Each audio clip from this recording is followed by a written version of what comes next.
রাধে রাধে বন্ধুরা। তো আজকে আমি দেখো রান্না করব পাকা পটল। এগুলো আমি ইচ্ছা করে পাকিয়েছি, এগুলো খেতে মানে এই পটলটা ভাজা খেতে আমার দারুণ লাগে। তো আমি ভেবেছি আজকে এটাই করি। আর আমার বান্ধবীরা কেউ এটা নাকি খায়নি, তো ওদেরকেও আজকে রান্না করে খাওয়াবো। পাকা পটল রান্না করতে আমি আজকে নিয়েছি 6 কোয়া মতো রসুন আর একটা পেঁয়াজ। আর আগে পটলগুলো কেটে নিই। পটলগুলো আমি আগে ভালো করে ধুয়ে নিয়েছি এবং দুপাশে এপাশে কেটে মাঝখান থেকে চিড়ে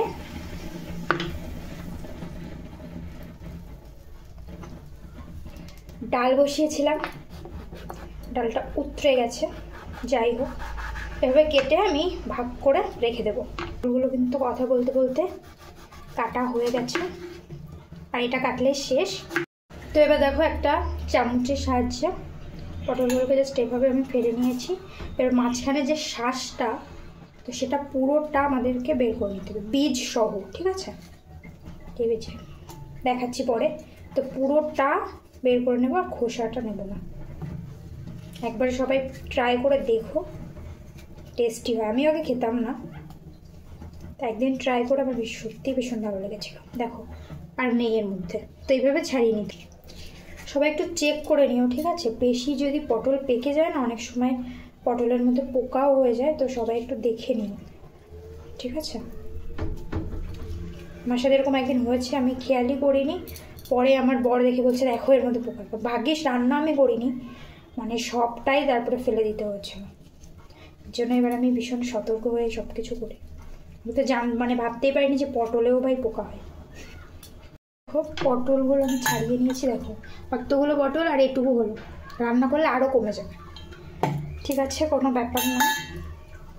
এবার আমি পেঁয়াজটাকে একটু মোটা মোটা করে কুচি করে নেব, ছুরিতেও ধার নেই, ঠিক আছে?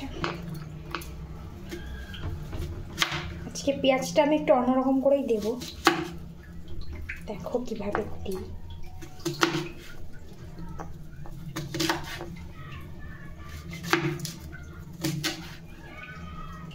ঠিক আছে, এটুকু দেবো, আর বেশি লাগবে না। আর রসুনগুলোকে কাটার দরকার নেই, তাও একটু কেটে নিলাম।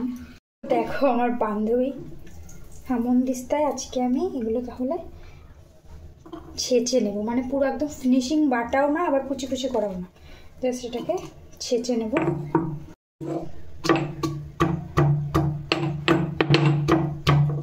আবার এখানকার পেঁয়াজে এত ঝাঁজ, চোখে পুরো জল এনে দেয়।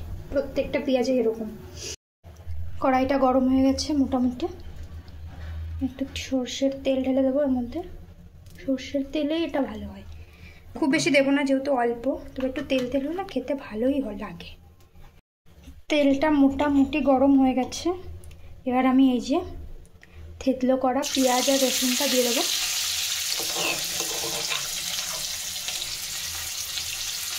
আসলে ভিডিও করা, রান্না করা অতটা ইজি না, সব কিছু ঠিকঠাকভাবে করা যায় না, তবে একটু ট্রাই করি, সবাই তো করে না।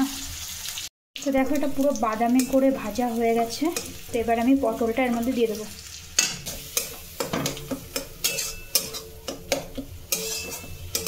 এর মধ্যে আমি সামান্য হলুদ আর একটু লবণ দিয়ে দেবো, পরিমাণ মতো, একটু বলা চলে না, পরিমাণ মতো লবণ দিয়ে দেবো। এর মধ্যে আমি 2টো লঙ্কা দিয়ে দেবো চিড়ে মাঝখান থেকে।